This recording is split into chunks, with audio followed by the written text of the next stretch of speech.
Hello, this is Dale Matthews. It's Inside News, and we've got Mike Jones standing by. Are you standing by there, Mike? I'm actually sitting right now, but thank you. Yes, I'm here. What's the latest news? As I can see behind you, the latest news from the bridge in Grants Pass. It still appears to be nighttime. It's been like this for a year and a half now. I don't know what's going to happen there. I think it's global warming. I blame global warming. Yes. I think it's the result of 5 years of Simon Hare. It's always dark. or 3.5 years of Keith Hick and Cheryl Walker. Okay, Yes. so we're going to, one of the things we do here is we try to look into the future and give you an idea of what's coming up, or give you some warnings about things, or do pattern analysis, trend analysis, try to figure out what the heck is going on here, and then alert you about it, which is one of the reasons you watch this show. And the other reason, obviously, is, our scintillating personalities and the fact that we bring you hidden commercial messages. So, but first, Mike wants to start with Milton Friedman. And he's going to, Milton is going to give you a message from the 60s about other people's money and spending that. Are you about ready for that, Mike? Yeah, sure. Okay. You see, I think there's been one underlying basic fallacy in this whole set of Social Security and welfare measures. And that is the fallacy, this is at the bottom of it, the fallacy that it is feasible and possible to do good with other people's money. Now, you see, that view has two flaws. If I'm going to do good with other people's money, I first have to take it away from them. That means that the welfare state philosophy of doing good with other people's money, at its very bottom, is a philosophy of violence and coercion. It's against freedom, because I have to use force to get the money. In the second place, very few people spend other people's money as carefully as they spend their own. Let me take this down to the situation in New York City right now. About 6 or 7 or 8 years ago, I've forgotten when it was, John Kenneth Galbraith, in an article he wrote in the New York Times magazine section, said, there are no problems in New York City that would not be solved if the New York City budget were twice what it is now. Now, the New York City budget has since then something like tripled, and all the problems are worse. Why? Because the fact is that it's a confusion to identify the city with the people. The New York City's budget is higher, but that means that the people of New York have less to spend. It's only been transferred from people individually to the city. Now, who spends the money more carefully? The city civil servants or people who are spending their own money? Now, of course, you may say to me, but when the city spends the money, it'll go for the good things, and so even half of it is wasted, it's better off. But that's nonsense.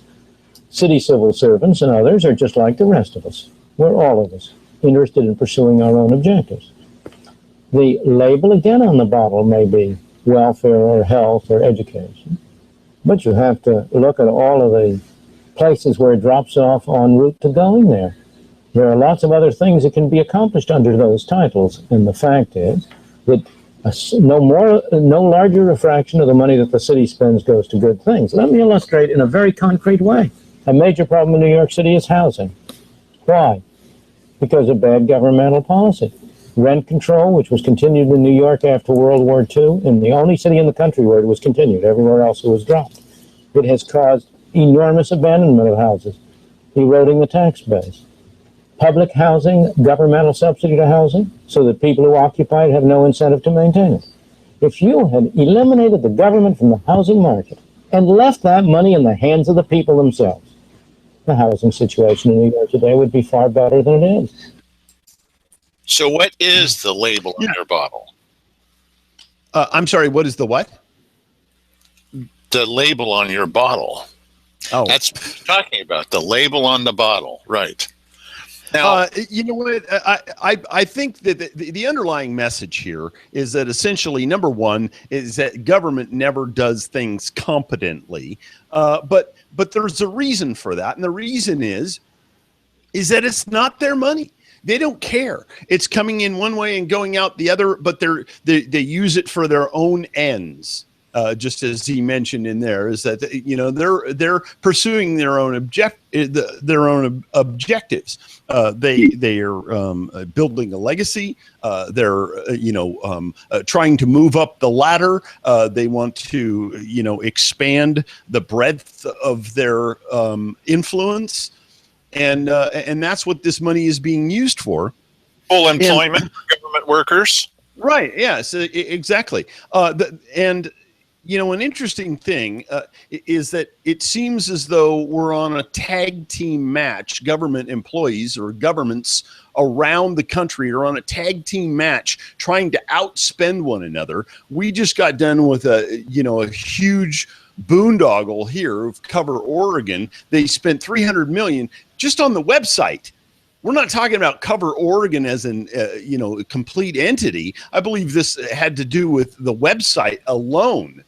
And that's an interesting number, that 300 million, because that was supposed to be for the entire state. Mm-hmm. And this new project that the Grants Pass City Council is suggesting for water alone, just for Grants Pass, is 300 million. Right. Now, yes. Just today, just a few minutes ago, I went out to my mailbox and I got a copy of the magazine that I get for investigative reporters and editors. And the whole thing is about, it says here, the cost of water. Here's one of the articles, investigating how the water infrastructure works in your city. Huh. Very interesting timing. Yeah. So when Mike's saying that, see, here's the question. When we report about what's happening with Grants Pass City and we hold them responsible, are we being forward-looking? Are we being just silly? Or are we being too hard on them?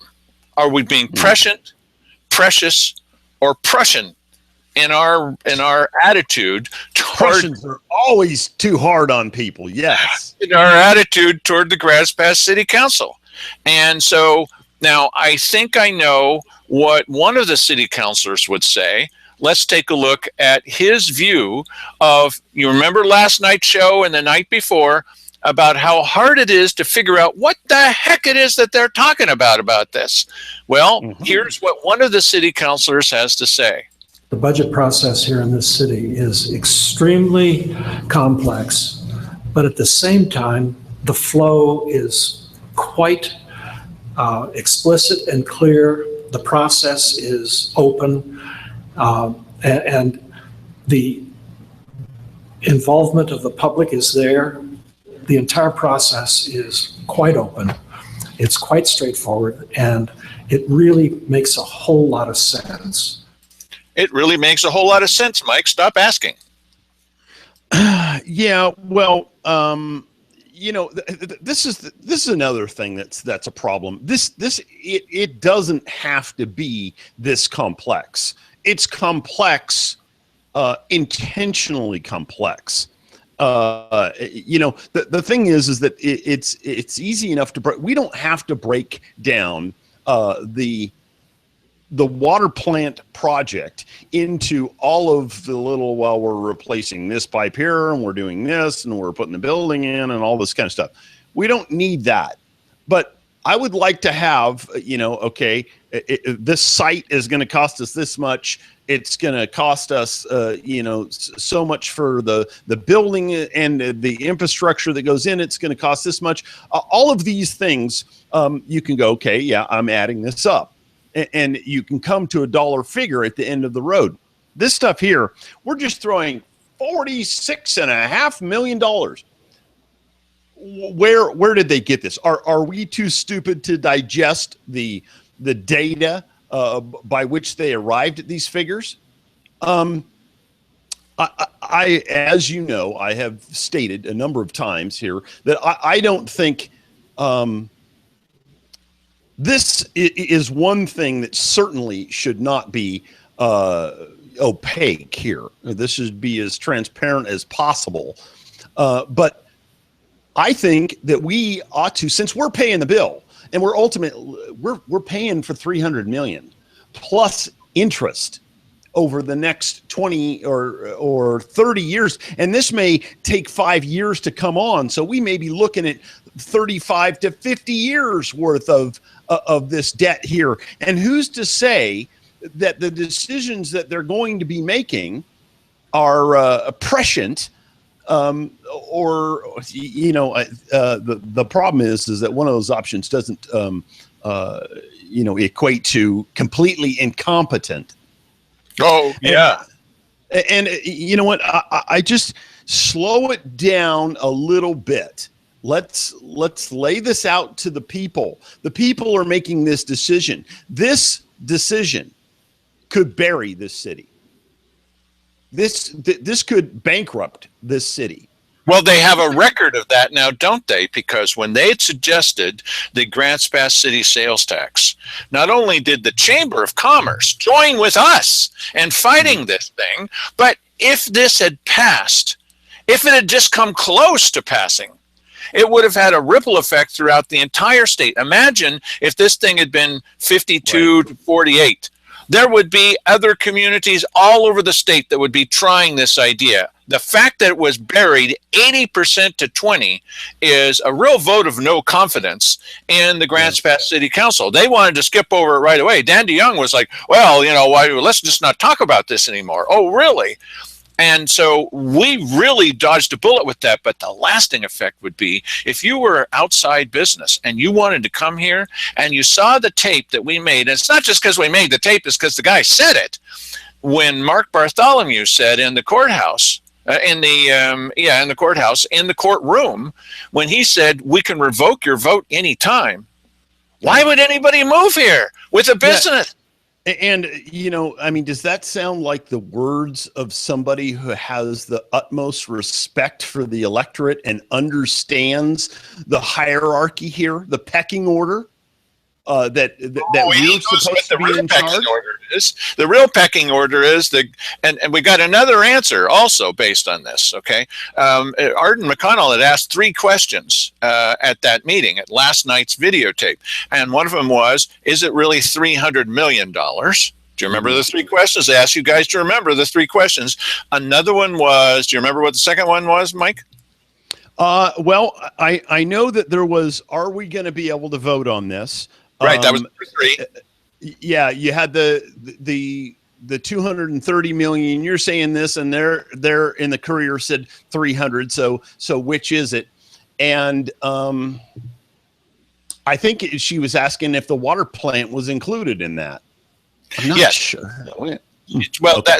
that was part of question number 1. But the most important thing is she was told afterwards that the city council can do most of this without a vote of the people. Okay, but they can theoretically do that if the people came in and said, "Hey, we just a cotton picking second here." They wouldn't be able to do that. And but the people did that on the sales tax, didn't they? And they tried to push it through anyway. Yeah, well, but the difference there is that we got a vote. Yeah, we got a vote on it, and so we ultimately were able to say no to it. Right, but then the attorney comes roaring back and says we can revoke your vote. They didn't, but according to him, the attorney can. Yeah, but you know what? If enough people learned what was going on here, this thing would, there would be some major reorganization of this because, if there certainly should be a threat to them of recall if they're going to be so stupid and flippant as to just they're competing with all these other municipalities all over the state and all over the country to do their good works with our money. Yes. And listen, I understand that there are certain requirements. Why don't you visit that? And let's talk about it. Listen, I got to tell you something. If there's one thing I can tell you about myself, I never pay too much for anything. Never. Okay, I shop around, whether I'm dealing with a contractor or whether I'm buying a product. I make sure that I'm getting the best deal on it. You know why? Because it's my money. They're not doing that. I know for a fact they're not doing that. And contractors coming to them know they're not doing that. So they're not giving the best price that they possibly could in the interests of the people of the city of Grants Pass. They're not doing that. Here's another illustration. Another illustration is, and it's one that I've talked about, and now I think some people are starting to say, you know, maybe that's prescient. And that is, we said that we got very strong feedback that we didn't like this new logo idea. This rebranding of the city is going to cost a lot of money. It's on the letterheads. You know, can they really use anything but the city logo? I mean, the city seal on a letterhead that comes from the city. Don't know what the law is about that, but it's on the vehicles. They're going to be posting orange signs, huge orange signs all over the town. Wait till these orange signs show up, and then people start saying, wait a minute, that doesn't even match with the color palette you insisted on, right? Okay, all right. But the main point is, we said we think it's stupid and ugly and a bad idea. So they went ahead with it anyway. They went with it anyway, despite what everybody was saying. And it's spending our money in a profligate way. I don't think it's a good idea. And so here's this record that they have of doing a small thing. And who really, I mean, there was a lot of speaking out about it, but they did it anyway. And so are they, past this prologue, are they likely to do it again on other things? They got away with that one. Why wouldn't they? Yeah, but you know, we're talking about a logo there. And listen, if you want an example of how these people are spending wisely your money, take a look at that whole branding process and what that is costing us. That's an ongoing expense, even still. Right. And here's one of the key ingredients to that. I believe this is true because I've heard it now twice, but we don't have final confirmation for it. So it has to go into the area of rumor. Mm-hmm. Is it true that John Bowen and his company was teetering on the edge of viability when they got this contract from the city? Huh. Okay, I don't know anything about that. Are you hearing rumors through the grapevine? Yes, from people who just don't want to be identified. Okay, but that's problematic. But yes, it is. It wouldn't be the first time that we saw kind of a sweetheart deal, whether it's the county and a local vendor or the city and a local vendor. There is a history of that here, and the reason these questions come up is because there's a trust problem. And the reason trust problem comes up is because there's a history of this kind of thing. Okay. Track record. Speaking of a history, Mike asked me if I could pull together a little material about the idea of urban renewal. Mm-hmm. And so I pulled up some stuff about urban renewal. Is this urban renewal process that the city was talking about, is this now part of a bigger amount of money that's going to be necessary?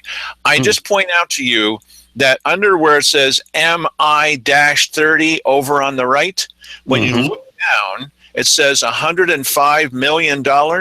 On the radio, you guys may recall, if you're watching our show, you may recall that the city councilors who came on KJO said that it was false that anybody had mentioned $100 million or more for urban renewal.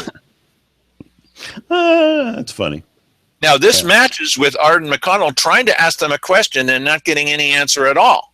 Right. And listen, just to be clear, this little piece that Dale has up right now, that came from the city. Yes. Yeah. And it doesn't say, the urban, but I mean, if you could see this in the context of it, this was clearly where they were talking about their planned urban renewal project, which could go as high as $105 million. And I don't know what is included in that. It seems to me. I do. Are you ready? Oh, you do. Oh, thank you. Yes, I'm ready. Okay.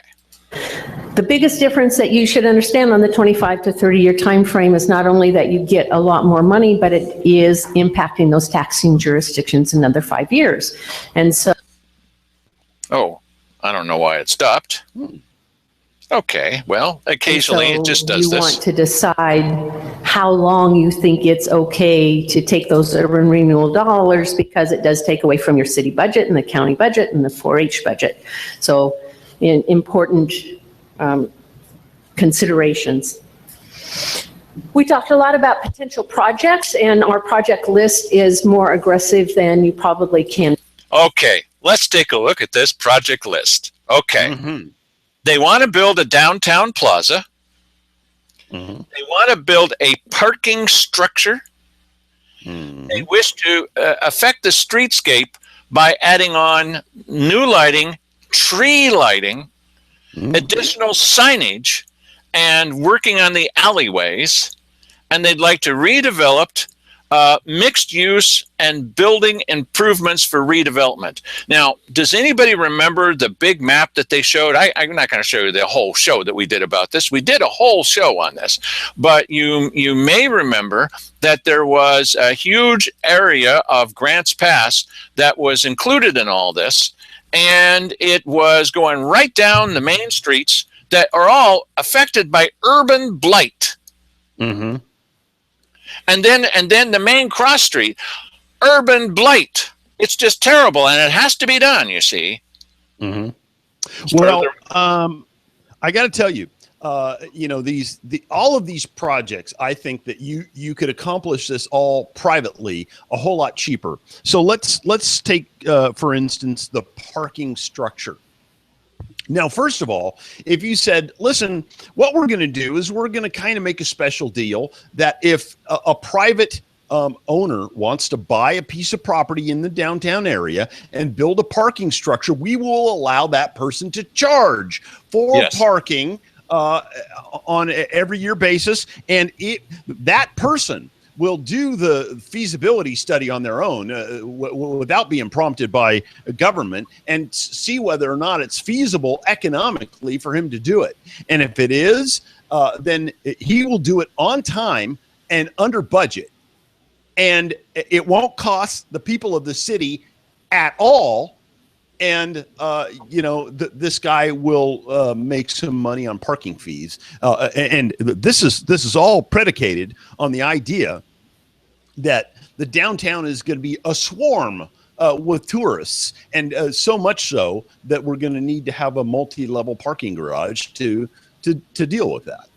And also think about some of their plans that they've had for renaming some of these parking lots, because just like Disneyland, are we parked in the Goofy parking lot? Yeah, they want to rename some of these parking lots because people won't be able to find their way around by street signs. Why, they're going to need big, orange arrows pointing to the parking? The other thing to think about is, go ahead, Mike. I'll tell you another thing to think about in a minute. Go ahead. No, I was just going to say a lot of people would probably be, well, gee whiz, then I'll have to pay to park my car. Well, let me tell you something. You would much rather pay per use of the parking garage than to pay for it the other way that you're going to pay for it. Believe me. So that's an interesting conundrum, because these are all matching with each other. The county commissioners have decided that everyone is in danger if they park outside of the parking lot. Right? In danger, except the report they got from the previous park manager told them that people were worried about the break-ins that were happening if you parked on the parking lot. And even people with park passes didn't want to park on the parking lot because that meant that they would be exposed to danger. So the commissioners have now closed down 3 road intersections, roads that lead into parks. They've done the 3rd one, just did that Wednesday, because of the emergency that we have in safety we've never had before, but suddenly has turned up. And the reason why is they want to force you to pay to park at the park. Too many parks. So So there are, if that's what you're talking about, Mike, about parking on the street or parking in the parking lot, I would wonder whether the enforcement or whether the people that are monitoring the safe parking lot are really going to be there. Well, yeah. Okay. Now, one of the other things that I think that we need to consider on all this is we're trying to give you some kind of update or keep track of what's going on with the water projects. Oh, I know, it sounds like snooze time at Inside News. The thing is that there's a lot of traction to this. Not only that article I showed you from, how it's happening all over the country, but also this is indicative of the kind of thinking that they have in this place. For example, eminent domain. It ties in with the city and county. Again, the county is willing to turn over county the rights to the county is supposed to keep county people safe. They are turning over the right of eminent domain to seize property from people. They're turning that over to the city because the city wants to acquire certain areas of the county and turn them into city properties. Now they're talking about, they just did in this meeting a couple of days ago at the city council, they were talking about, well, they're going to need to have an area there where people can ride bicycles down both sides of the street. And so instead of having it kind of twist and turn like this to keep the speeds down, they're thinking of just having it be a straight shot. Well, the county commissioners aren't too happy with that because that's not what they've agreed to. But they do want to turn it over to the city, eminent domain.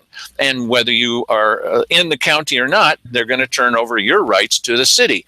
Now the city is saying, well, in addition to that, think about this just for a second, it's all related. They need to have enough area on both sides so the bicyclists will be safe. Or maybe just on one side where bicyclists will be safe. They still have to pass by like 16 driveways. I'm not quite sure I'm real delighted about that idea because when I pull out of where I live, I try to look in both directions, but I don't spend I'm mostly looking to oncoming traffic rather than looking over my shoulder to see if somebody's walking. That's not going to be a problem. Are they bicycling at full speed from an area where they never come from? That's one problem. But the main reason I brought this up, sorry, it's a bit convoluted, is the city is saying, well, we're going to put planters.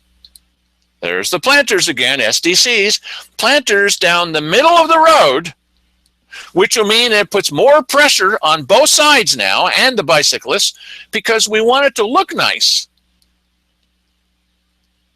Nice. Does Redwood Avenue have any idea what they're letting themselves in for? It's going to be fire plugs. It's going to be planters. It's going to be sidewalks. It's going to be lots more lights. The lights are probably necessary because that's getting crazy, and it's getting crazy on Bridge Street too. But the more of that kind of stuff that they have, the more they're going to be folded. Get with the program here with the city. And what we're trying to say is we're trying to prepare you because you watch our show. We're trying to prepare you so that you can talk with your neighbors because we can only do so much. Then all the rest of it's up to you. It truly is. Yeah, and here, let me just take a second to prepare you with if we're going to have about $300 million in debt on the books in the city of Grants Pass in the next few years, ultimately the payment on that, the interest and the principal are going to have to be made. Okay. There's 35,000 people in the city of Grants Pass as it is right now. Every single one of them will need to come up with $428 by my calculation. It's going to be about $15 million a year that's going to have to, and that's just for this. That's not including your normal taxes. Now, if you got a family of 5, you're talking about, a couple of grand. Now, this isn't the way that it's going to be done. It'll be broken up on your water bill. If you can imagine your water bill being $2,000 higher every year, I don't even think I pay $2,000 for water for a number of commercial rental units at this point, and so that's a lot of money. So that's I mean, if you need to know how this impacts you, and most people do. And this goes right back to Milton Friedman at the beginning, how people spend other people's money and how they spend their own money. This is your money, $428 for every single one of you. And this is somewhat based on the idea that it's going to be roughly $300 million, and that they're getting some sort of competitive low rate on this borrowing. It may be. Also keep in mind, 35,000 is every man, woman, and child. That's right. That's right. And so obviously the women and children are not going to be paying it. They will, but the adults are going to be paying this. The adults. And ultimately, this is going to end up being a huge impact, not a small impact, a huge impact. And then if they think that they're going to push most of this off on incoming businesses, you can kiss off incoming businesses, because their share of it's going to be a hell of a lot higher than that.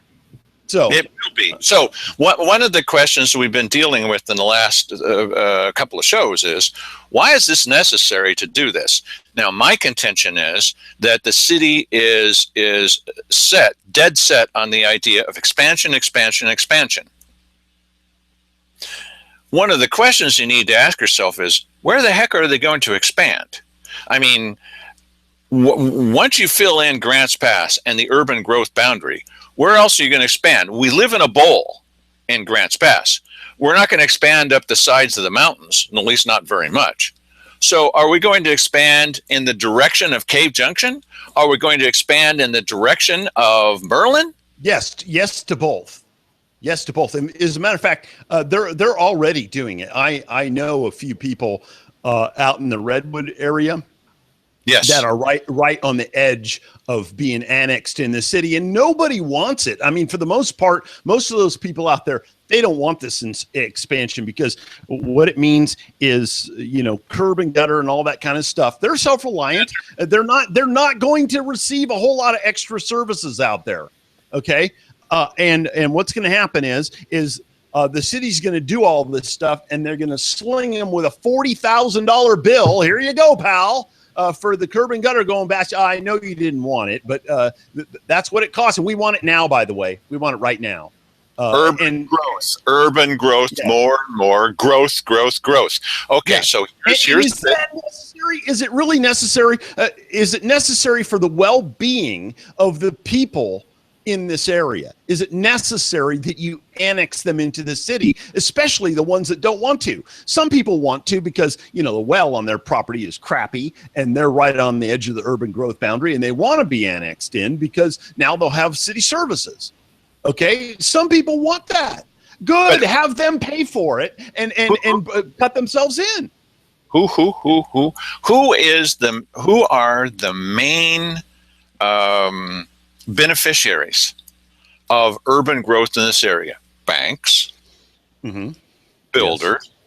Right, government, right. And I would submit to you all, is there any difference between banks and builders and government? Because many years ago, when there was an opening on the city council, I just needed someone to serve for a couple of months.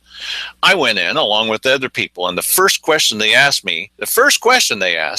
and I wasn't doing anything in politics at all, nothing, is, are you a banker or a builder? And I said, well, I'm neither, but I don't have anything against those kind of people. Oh, that was the wrong answer. And so what they do, they picked a banker and they picked a builder. Okay. Yeah. And listen, I understand how that works. You give people a little inside access, and that helps one palm grease the other. I get it. I get that's how it works. If only all of this stuff was being done in the true interest of the people living here instead of the interests of the people who will directly benefit from this whole operation. Yep. Okay. So here's a slide presentation as part of the presentation that was given to the Grants Pass City Council. We've been looking mostly at a meeting from the beginning of the month. This was the day before that, and this was one of their workshop sessions where you can't ask any questions, but we've got the video. So the UGB added several areas. This is another reason that we wanted to update this plan. The UGB is now expanded. We now need to look at how do we serve those areas with water. Also, there have been changes to fire flow requirements since the old plan was adopted. So what this does is it actually, this growth, I think it's fair to call it pretty much unbridled growth, but we'll call it happy, lucky growth. How about that? This happy, lucky growth actually puts us in a little bit more danger because we might have to worry about, is there enough water to put out fires? There's a side to this stuff. Yeah, and listen, hang on just a second here. Let me just state that Dale was going, we need to cut the growth. I hate that argument. However, I am coming around to it a little bit because if you have this requirement hanging over your head, why are we hell bent on the target of the growth that would require this massive outlay of cash? That's when our point. When our economic future is uncertain. That's right. I'm not against growth. Who the hell is driving that? I'm coming around to his position. I understand the desirability of growth, but like we were talking about think about your family. Let's add on 3 more children. I'm not sure we can afford that, dear. Yeah, right. Exactly. We've been talking about it. We're in an economic, what is it? Economic, fiscal, public safety fiscal emergency. Yes, that's what it is. And, in the midst of that, the midst of that we allegedly have no answers to, we're going to jump into debt $300 million. And no, he's right about this. When he stop expanding the urban growth boundary. Listen, why don't you just wait until we are going such great guns? The economy is kicking it so heavy that we have no choice but to do something like this. But let's just take this one example of this one road they were talking about at this meeting. Okay, I'm not going to play that back for you because it's about bikeways and walkways, but about this one meeting where they were talking about that, just the one example. Okay, so they want this property from the county. First of all, you roll in eminent domain. This just makes me feel creepy right from the beginning that the county is turning over you as county people over to the tender mercies of the city, who's going to then take property away from you. Then they're talking about, let's make it somewhat serpentine so it will be slower and nicer. But no, they're going to make it more or less straight like this. Then you're talking about the challenge of which properties are going to be affected and how much are they going to be affected. And there would never be politics or special influence on that kind of thing. Well, never, ever. Then you're talking about, let's put the bike paths at least down one side of this. Okay, but then the bike paths, they're painted green. People may assume when they're on this that they would be somewhat safe there, but you're passing by like 16 driveways, 17 on the other side. Okay, so you're passing by the 16 driveways. This may not be 100% safe, but we're going to take that risk because we have to have growth. We're going to sacrifice people's property because we've got to have growth. We've got to seize their property from them. And in addition to all this, we've got to have planters down the middle of the dang road because, hey, you can't have growth without planters. And how about having little twinkling lights on each one of the planters? This is one of the things they're talking about making little lights in the trees. You could have little trees going down, and that would be sweet. But the reason it's all happening just on this one little road is because they just have to keep growing, and there's no turning back from that. Dale, when do you buy a Ferrari? Well, in my case, you buy it only when you have enough money and you're a guy that's turned 50. That's right. That's right. And you know, this is the problem here, is that these guys want the Ferrari, and won't it be cool when we're driving down the street in the Ferrari? Won't it be fantastic if Grants Pass was like this? You know, if it was just like Aspen, Colorado, wouldn't it be fantastic? It would be great. Wow, it'd be so fantastic. Yes, it would. But that town is the way that it is because you know, people are paying for it, and you're trying to do, you know, a 300 million to 300 million. That's just it's an amazing figure, and it isn't even the figure. It isn't even the figure because, you know, as we were looking at, you know, the slides here earlier from the urban renewal project, potentially there's another 105 million that they're talking. Are they going to throw that out? So now we're talking over 400 million. And then listen, these are the big ticket items that we know about, but then there's always the little increases in spending, little things that they want to throw. You know, they're always spending. Even the county, who is destitute, does this type of thing where they spend money and nobody knew they had. Here's one example just from last night. If they put these rates out there, and people are going to be paying increased rates, increased fees, taxes on their water bill, they're actually going to hire a guy. I think it's going to be somewhere near $100,000 to hire this guy with the firm behind him to manage that thing of rolling out the increasing fees on you. Well, see, that's what Mike's talking about.